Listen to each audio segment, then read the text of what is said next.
함께 나눌 말씀 에베소서 4장 25절에서 29절 말씀입니다. 에베소서 4장 25절에서 29절 말씀입니다.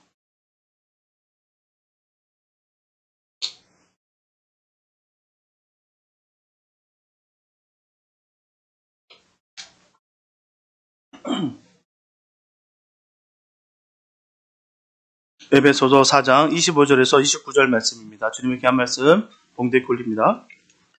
그런즉 거짓을 버리고 각각 그 이웃으로 더불어 참된 것을 말하라. 이는 우리가 서로 지체가 됨이니라.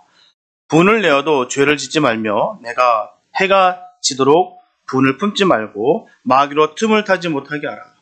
도적질하는 자는 다시 도적질하지 말고 돌이켜 빈궁한 자에게 구제할 것이 있기 위하여 제 손으로 수고하여 선한 일을 하라. 무릇 더러운 말은 너 입 밖에도 내지 말고 오직 덕을 세우는데 소용되는 대로 선한 말을 하여 듣는 자들에게 은혜를 끼치게 하라. 아멘. 사람의 혀는 우리 몸의 작은 기관이지만 너무나 중요합니다. 대단히 중요한 기관이에요. 많은 우리 몸에 있는 기관 하나하나가 귀중하지 않은 것이 없습니다. 다 귀중합니다.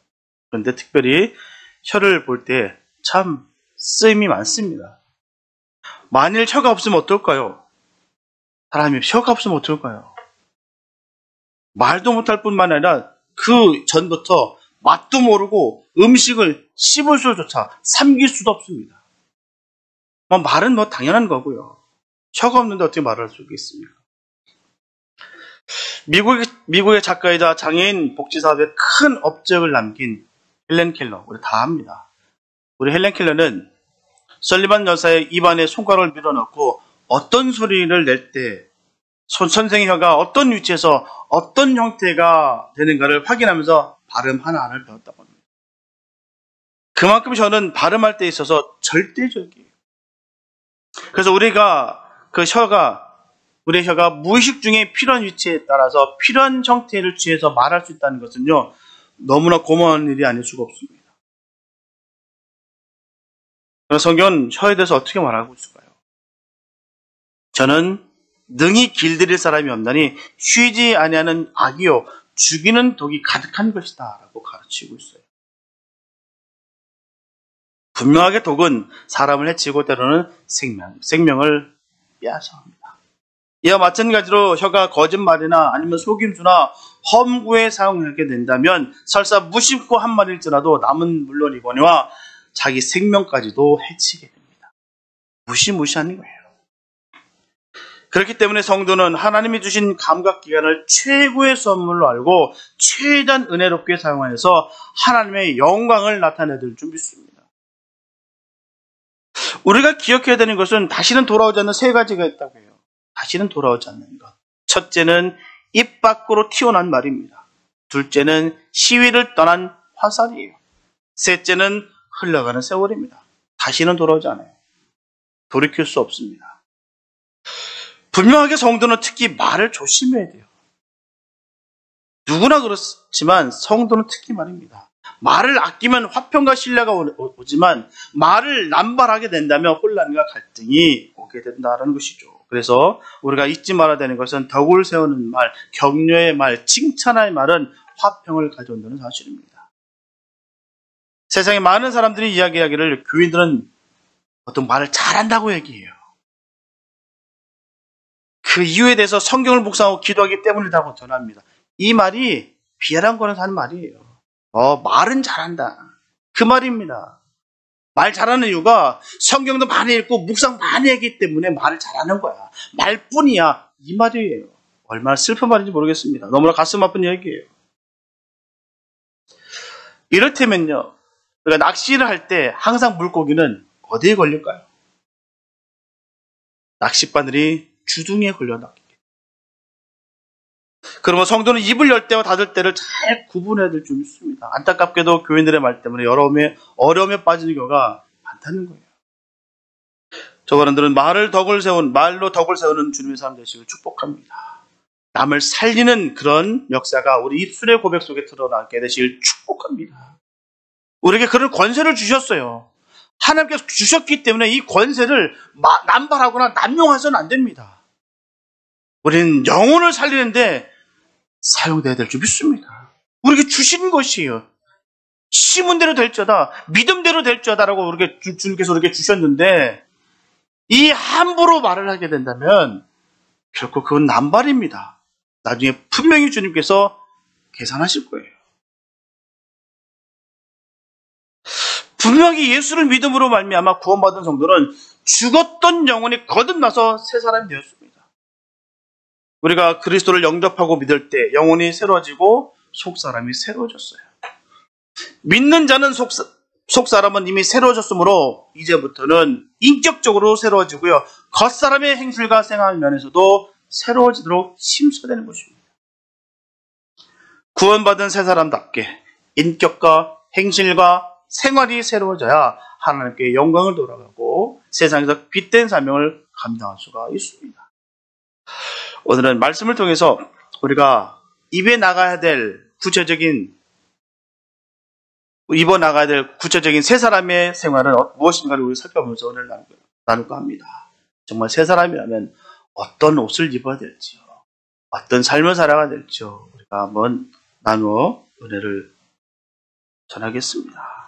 첫째, 거짓을 버리고 참된 것을 말하라는 거예요. 본문 25절에 보면 그런즉 거짓을 버리고 각각 그 이웃으로 더불어 참된 것을 말하라. 이는 우리가 서로 지체가 됨이니라. 분명하게 성도는 진실해야 됩니다. 진실해야 돼요. 거짓이 되어서는 안 됩니다. 시편 5편 6절에 보면 거짓말하는 자를 멸하시리라 라고 주님은 엄하게 말씀하셨어요. 거짓말하는 자는 멸하시리라. 이처럼 성경에서는 거짓을 철저히 금지시키고 있습니다. 때에 따라서 상황에 따라서 선한 거짓말 해도 된다 이런 말 한 적 없습니다. 거짓은 거짓이고 거짓은 하지 말라고 했어요. 진실만 말하라고 전하고 있습니다. 거짓은요, 인간과 인간의 관계뿐만 아니라 인간과 하나님과의 관계도 이간시키기 때문이에요.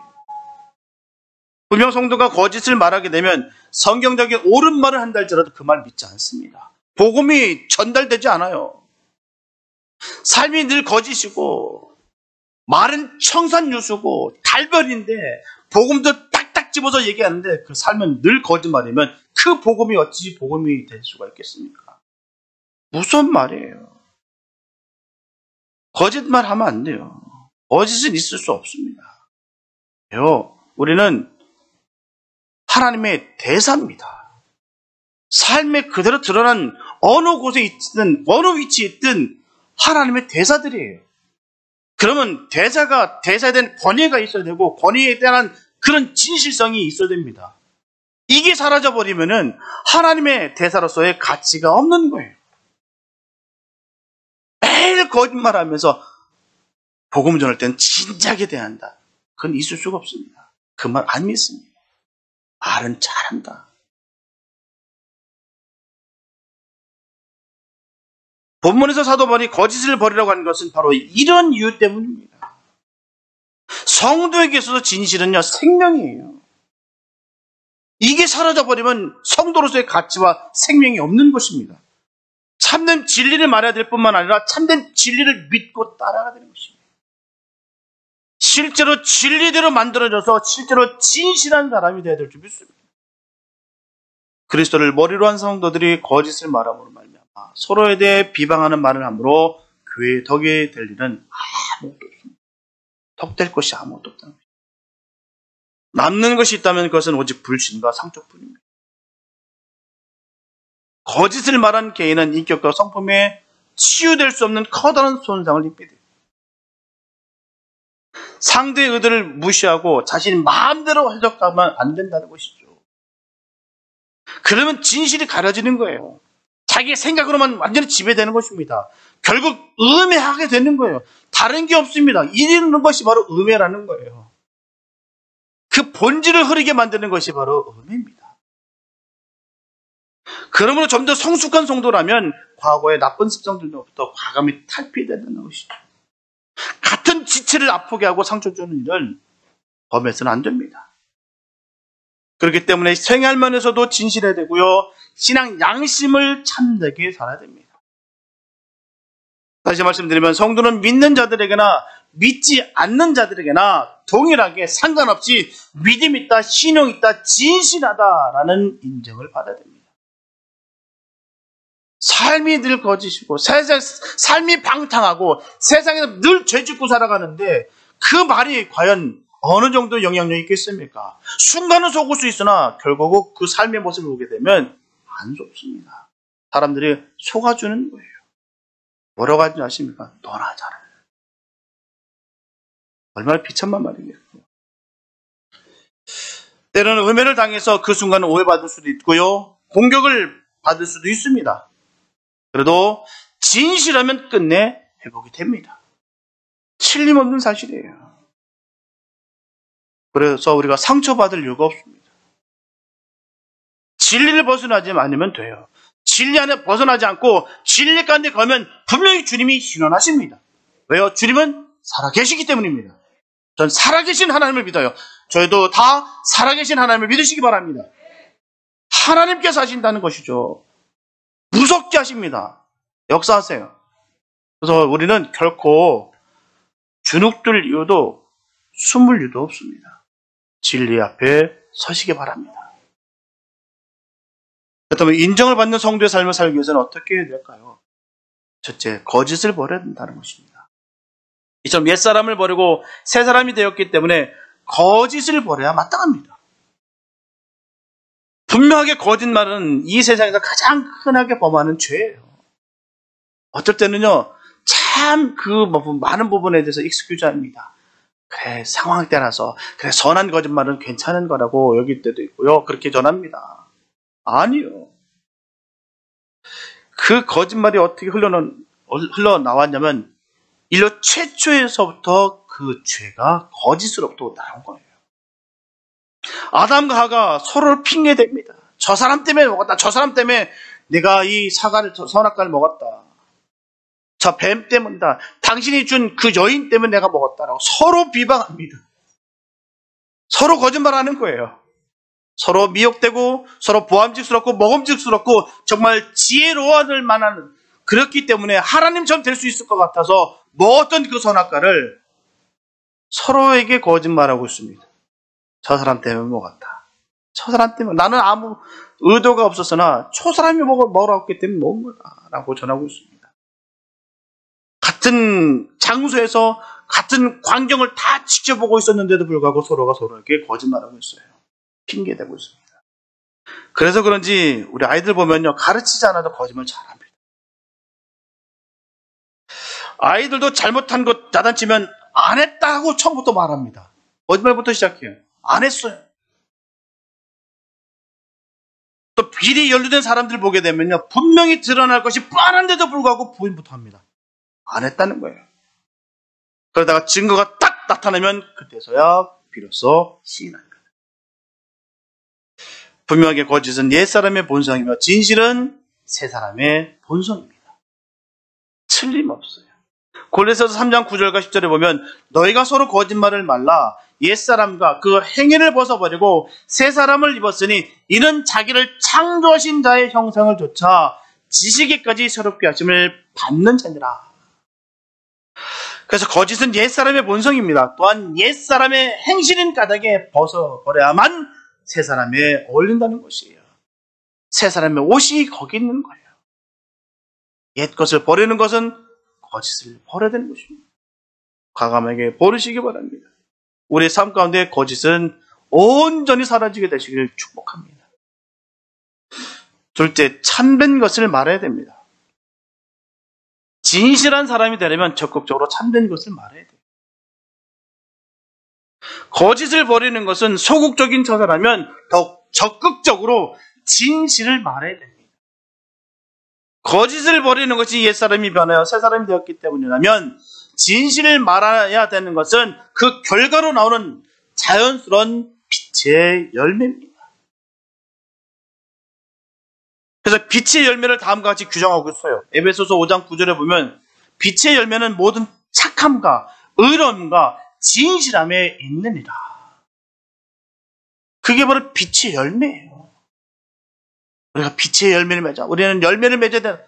다른 데서 찾는 것이 아니라 분명히 성경은 우리에게 전하고 있어요. 가르쳐주고 있습니다. 착함과 의로움과 진실합니다. 세 사람의 속성이 거짓에서 진실함으로 바뀌었고요. 그 결과로 진실함의 열매를 맺는 거예요. 진실은 세 사람의 본성이자 세 사람의 삶이요. 세 삶의 성숙한 열매입니다. 요한복음 8장 44절에 보게 되면 마귀는 거짓의 아비로 묘사하고 있어요.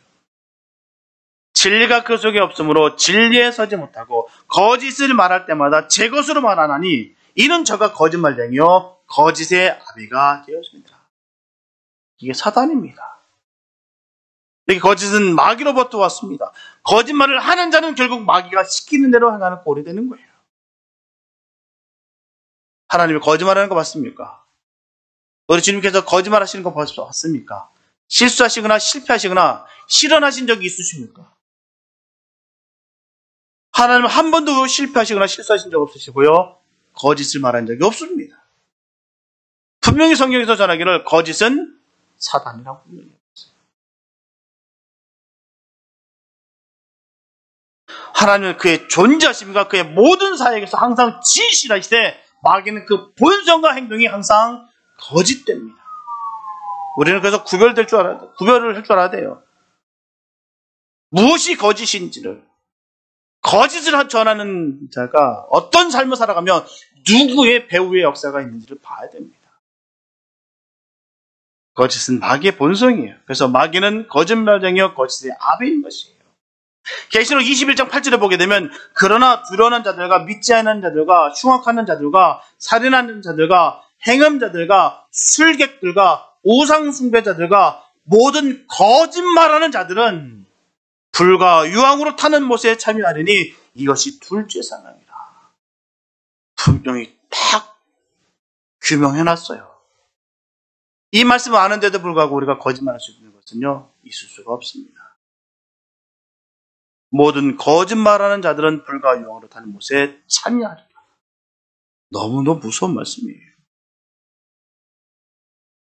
셋째, 서로 지체가 됨을 알아야 된다는 것입니다. 본문 29절에 보면 무릇 더러운 말은 너 입 밖에도 내지 말고 오직 덕을 세우는 데 소용되는 대로 선한 말을 하여 듣는 자들에게 은혜를 끼치게 하라. 여기서 더러운 말은 헬라 원어로 사프로스라고 하는데요. 썩은 말, 무가치한 말, 악한 말로도 해석할 수가 있습니다. 즉 에베소 교인들은 서로에게 상처 주는 말을 함으로써 교회에 누를 끼쳤던 것으로 보입니다. 그리하여 사도 바울은 단순히 더러운 말을 금하는 것에서보다 적극적인 자세인 덕을 세우는 데 소용이 되는 선한 말만 하라고 분명히 권면하고 있어요. 선한 말만 하라. 그만큼 사람은 말과 혀에 신중해야 함을 분명히 강조하는 거예요. 우리는 무심코 내뱉은 말이라 할지라도 책임질 줄 알아야 됩니다. 그 말에 책임을 질 줄 알아야 돼요. 책임지지 못할 일이면 입 밖에도 내지 말아야 됩니다. 만약에 그 말을 내면은 그의 말을 대한 책임은 분명 지고 가야 돼요.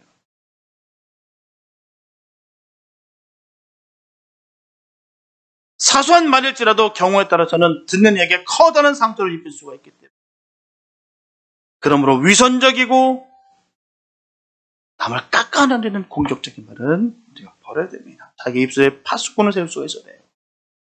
그래서 우리가 진실을 말해야 하는 이유는 새로운 사람이 되었기 때문이고요. 하지만 우리는 서로 지체가 되기 때문에 우리의 몸은 서로에게 진실해요. 우리의 몸 모든 기관들이 서로에게 진실합니다. 진실하지만 문제가 돼요. 눈은 입과 손에게 진실해요. 또한 코는 다른 기관에게 진실합니다. 맡은 바를 전하는 거예요. 본 바를 전하는 겁니다. 또 입과 손은 먹고 말하고 만지는 모든 기관들이 서로에게 진실하다는 것이죠. 서로를 속이지 않습니다. 우리 성도를 지체로 묘사하고 있어요.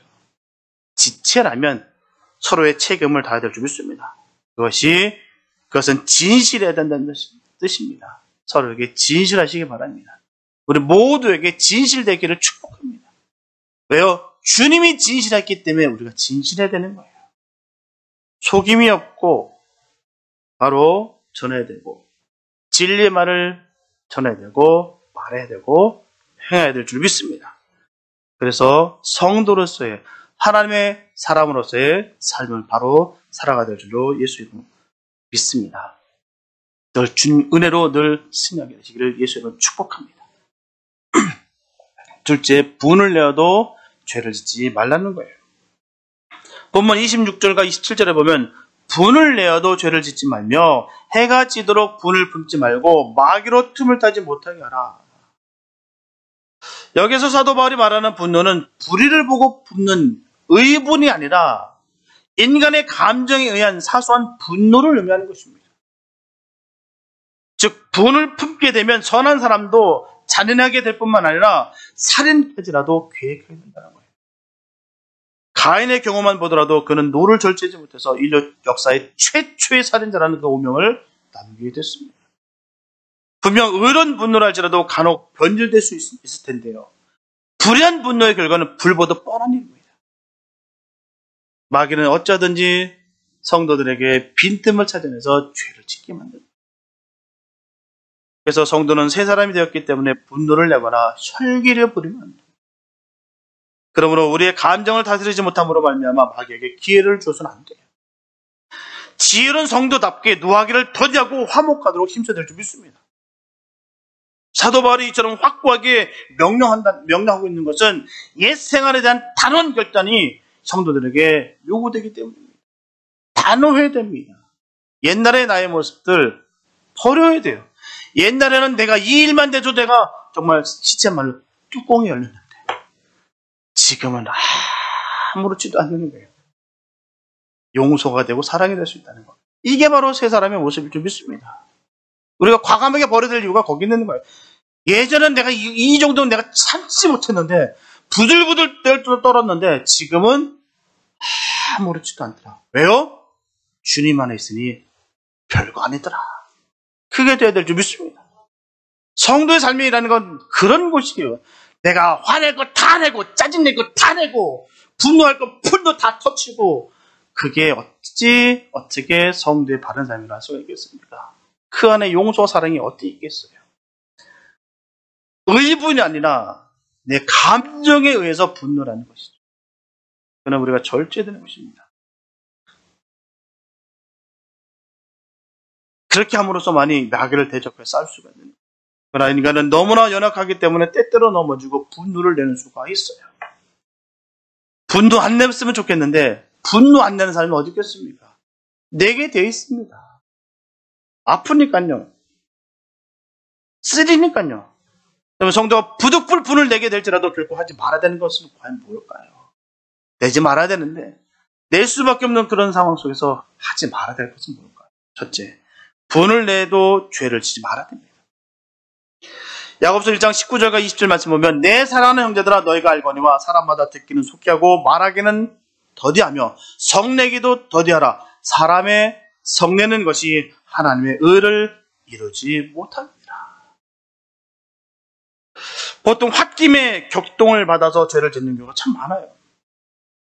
창세기 4장 6절에서 8절 말씀 보면 여호와께서 가인에게 이르시되 네가 분하여 함은 어찌미며 안색이 변하면 어찌미뇨 네가 선을 행하면 어찌 낯을 들지 못하게 되냐. 가인이 그 아우 아벨에게 구하니라. 그 후 그들이 들에 있을 때 가인이 그 아우 아벨을 쳐죽이니라. 이렇게 가인이 자기 제사를 안 받았다고 불을 냈다가 그것으로 끝났으면 참 좋으렸으나만 죄를 짓게 됐어요. 바로 노하고 분내다가 살인죄를 범하고 말았습니다. 이제 분을 내면 그 누구보다도 자신에게 해로워요. 틀림없습니다. 정신적으로도 해롭고요. 육신적으로도 해롭습니다. 그래서 견안을 품으면 뭐가 나올까요? 병아리가 나옵니다. 배말을 품으면 뭐가 튀어나올까요? 뱀이 나오게 되어 있습니다. 그처럼 분을 품고 있으면 분이 더욱 커지게 되어 있어요. 자라나게 되어 있습니다. 자꾸 그 분을 끝까지 품고 있으면 계속 자라고 있는 거예요. 그러면 진실을 바라볼 수 없고요. 내 감정에 완전히 내가 사로잡혀 지배당하면서 뭐가 진리인지 진실인지도 구분되지 않습니다. 분노가 완전히 눈을 싹 가려버리는 거예요. 온 몸과 마음을 마비시켜버립니다. 마음이 불안하고 평안이 없어요. 얼굴에도 평안이 없습니다. 내 안에 분노가 있는데 무슨 평안이 있으며 기쁨이 있을까요? 행복이 있겠습니까?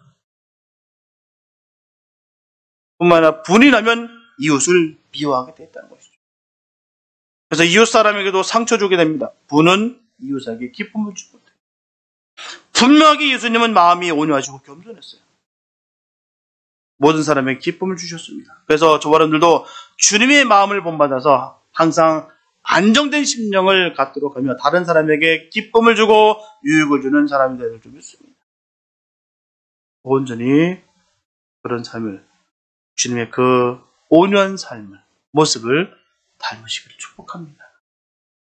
둘째, 해지도록 분을 품지 말아야 된다고 하는 것입니다. 성도에게 있어서 분을 품었을 때 가장 치명적인 문제가 뭘까요? 기도가 안 됩니다. 틀림없어요. 분이 나면요, 기도 안 납니다. 아마 해보신 분들은 아실 거예요. 기도가 나옵니까? 그런데도 줄줄줄 나옵니까? 내 안에서 막 뜨거움이 막 나오고 막 성령 충만해지십니까? 안 돼요. 분노를 품게 되면 가장 치명적인 문제가 바로 그 영적인 문제입니다. 기도가 안 돼요. 영적으로 분명히 문제가 생기게 돼 있다는 것이죠. 그렇기 때문에 분을 냈다가도 바로 푸는 것이 너무나도 중요한 거예요. 내가 사는 길입니다. 풀지 못했다는 것은 그만큼 자기 구원을 이루어 나가지 못했다는 말이에요. 분명하게 계속 분을 품고 있으면 마귀가 틈타서 반드시 죄를 짓게 됩니다. 그래서 결국은 마귀의 도구가 되고 마귀가 시키는 대로 하게 됩니다. 거기 완전히 지배당하는 거예요. 완전 거기 계속해서 그 생각에 점점 깊숙하게 집중하게 됩니다. 예외가 되지 않아요. 누구도 마찬가지입니다. 목사인 저도 마찬가지예요. 그 분노를 내가 사라지고 삭히지 않는다면 계속해서 점점 깊이 들어갑니다. 그리고 어떻게 되냐? 영적으로 죽습니다.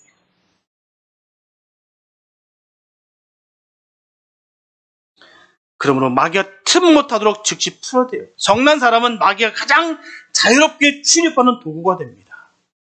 그 성남으로, 그 분노로 말미암아 사단은 계속해서 이용하는 거예요. 계속해서 틈타는 것입니다.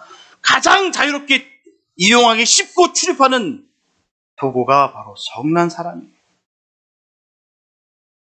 모든 죄와 전쟁, 분열 등은 마귀는 성난 사람 통해서 일으켰습니다. 잘 보십시오.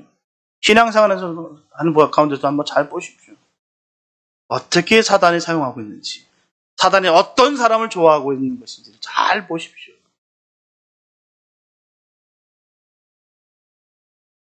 그리고 불이 났다면 해지기 전에 다 풀어야 돼요. 참고 하루만 잘 지내면 사실 아무것도 아닌 경우가 참 많습니다.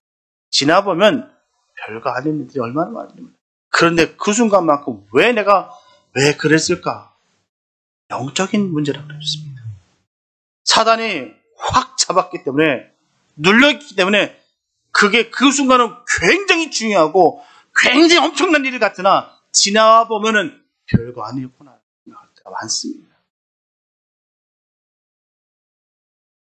우리 모두 주님의 품성을 담아가는 복된 주님의 삶 되시길 축복합니다. 우리 모두는 너무나 연약해요.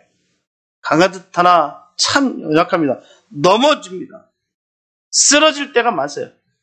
넘어지더라도 끝까지 분을 품지 마시고 주님 앞에 나갈 수 있는 지혜로운 우리 모두가 되시기를 예수님 이름으로 축복합니다. 셋째, 도적질하지 말고 선한 일을 하라는 거예요. 본문 28절에 보면 도적질하는 자는 다시 도적질하지 말고 돌이켜 빈궁한 자에게 구제할 것이 있기 위하여 제 손으로 수고하여 선한 일을 하라. 이처럼 먼저 성도는 도적질하지 말라는 거예요. 출애굽기 20장 15절에 보면 도적질하지 말지니라 라고 제8계명에 분명히 기록되어 있습니다. 분명하게 수고한 만큼의 대가를 치르고 받는 것은 참으로 정직하고 선한 일이에요. 그러나 에베소 교회는 그렇지 않았던 것 같습니다. 특히 남의 것을 탐하여 도적질하는 일이 만연되었거나 혹은 최소한 한두 차례는 그러한 일이 일어났던 것으로 보입니다. 이유야 어찌됐든 간에 도적질은 자신의 욕망과 이익을 채우기 위해서 타인은 어찌되든지 상관없다는 이기적인 행위입니다. 이기적인 부분에서 탐심에서 나오는 거예요.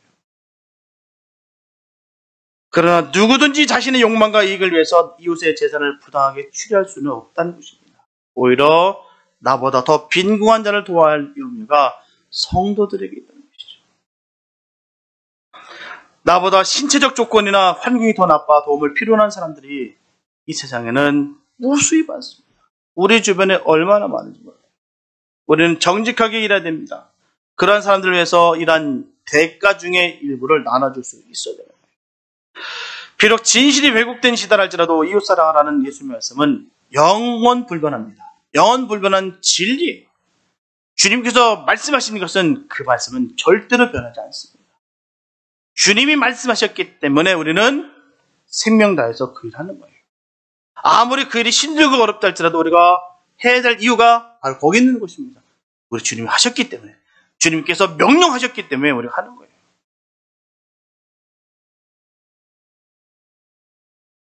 도둑이 되지 않기 위해서 자기 손으로 수고해서 먹고 살도록 해야 됩니다.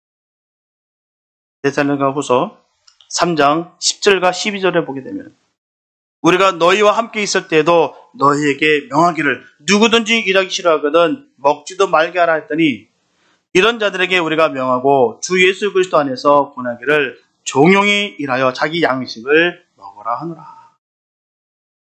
이처럼 자기가 일해서 자기 양식을 먹으라는 거예요. 더 나아가 구제할 것이 있기 위해서 일하라고 전하는 것입니다. 이처럼 성도는 나와 상관없는 사람을 돕고 구제할 것을 위해서 열심히 일해야 됩니다. 남을 돕고 선한 일을 위해서 수고하는 일은 참으로 주님께서 기뻐하시는 일이에요. 그렇기 때문에 성도는 절대로 남의 것을 훔쳐서도 안 되고요. 하나님의 것을 훔쳐서도 안 되며 최선을 다해 맡은 삶을 감당해야 될 줄 믿습니다. 우리가 성도로서 해야 될 일이 참 많아요. 우리에게 성도로서 하나님의 자녀로서 이 직분 주신 것에 늘 감사하시기 바랍니다. 이 직분 뺏기는 것은요, 성도의 그 자리를 뺏기는 것은요, 너무너무 쉽습니다. 내가 성도가 되는 것은 너무너무 어려운데요, 탈락되는 것은 너무너무 쉬워요. 그게 무서운 겁니다. 난 성도인 줄 알았는데, 하나님의 자녀인 줄 알았는데 어느 순간 보니까 내 마음은 딱딱하게 굳어져 있고, 하나님의 의의 병기인 줄 알았는데 알고 보니까 사단의 병기로서 쓰인다고요. 얼마나 두려운 말씀인지 모르겠어요. 어느 순간부터, 어느 때부터 내가 잘못된지를 우리가 지켜봐야 돼요. 성경에 하신 말씀을 그냥 쓱 넘기지 마시기 바랍니다. 성경에서 주님께서 우리 주신 말씀을 바로 알고 바로 새겨되는 거예요. 우리가 이 말씀을 생명처럼 지켜나가면서 하나하나 세워나가는 것입니다. 우리가 언제까지요? 주님 만나는 그날까지. 한두 번 했다고 해서 끝나는 거 아닙니다. 사람에게 인기를 얻으려고 그런 거 아니에요. 사람을 좋게 하냐, 하나님을 좋게 하냐 할 때 우리는 반드시 하나님을 좋게 하는, 하나님을 기쁘게 하는 삶을 살아야 될 줄 믿습니다. 그 부분에 대해서는 우리가 생명 다 걸어야 돼요. 우리가 끝까지 이 사명 감당하기 위해서는 하나님 편에 서야 될 줄 믿습니다. 어떤 상황 속에 있다 할지라도, 내가 핍박의 자리에 있다 할지라도, 곤경의 자리에 있다 할지라도 우리가 그 자리는 지키셔야 돼요. 진리 가운데 서시기 바랍니다. 주님이 기뻐하는 그 길에 서시기를 축복합니다. 그러면 주님께서 역사하세요. 주님께서 지켜주십니다. 내 야망과 내 명예와 내 욕심으로 그 자리를 뺏고 서는 것이 아니라 주를 위해서 내가 그 자리에 서는 것입니다. 성도의 자리는 뭐겠습니까? 목사의 자리가 어떤 자리일 것 같으십니까? 남을 죽이면서까지 그 자리에 있는 거 아니에요. 내가 죽으면서 그 자리에 있는 겁니다. 그게 바로 목사의 자리고 성도의 자리예요. 그 자리에 지키려고 남 죽이면서 있는 것이 아닙니다. 내가 먼저 죽어야 돼요. 철저하게 죽어야지 섬기는 자리가 바로 그 자리입니다. 우리 주님께서 가장 기뻐하는 자리가 그 자리예요.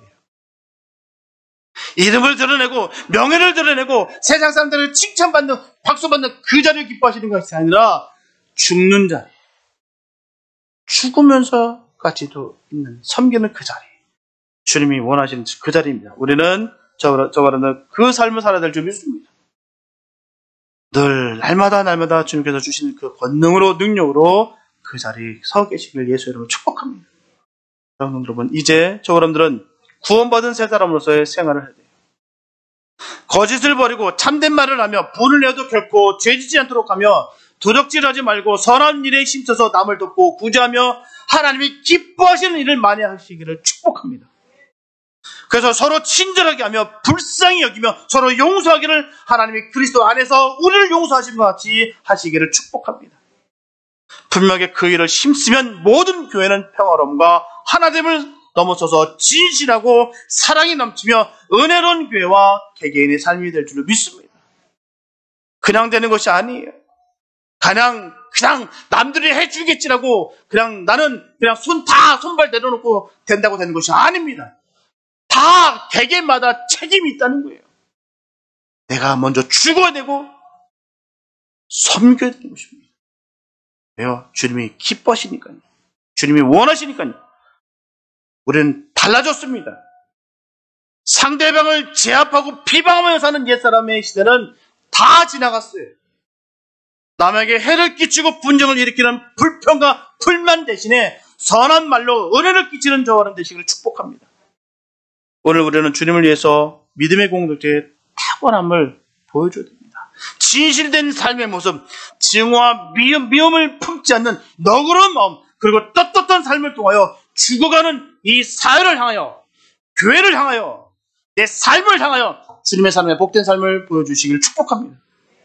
그러므로 예수님이 바라시는 대로 이 세상을 변화시키고 교회를 변화시키고 내 가정을 변화시키고 내 삶을 변화시키며 그로 인하여 하나님께 마음껏 영광 돌리는 우리 모두가 될 수 있게 되시기를 예수님의 이름으로 축원합니다. 기도합니다. 하나님 감사합니다. 아버지, 우리가 새 사람이 되었습니다. 새 사람이 되었다면 우리가 새 옷을 입어야 됩니다. 하나님, 옛날에 입었던 거지 같은 옷들, 누더기 같은 옷들 싹 다 버리게 하여 주시고 새 옷을 입게 하여 주시옵소서.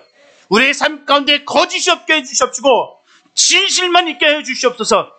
분노가 아닌 참음과 인내가 있게 하여 주시고 섬김이 있게 하여 주시옵소서.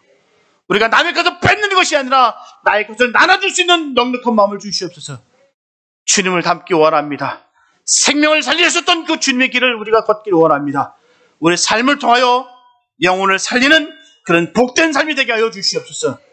나의 옛 모습을 다 거둬주시고 온전하게 주님의 자녀된 삶을 살게 하여 주시옵소서.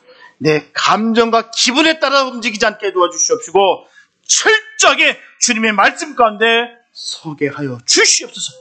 주님, 우리를 지켜주시고 주의 영광을 돌리게 하여 주시옵소서. 인도해 주실 믿사오며 우리 원하신 예수님의 이름이 됐습니다.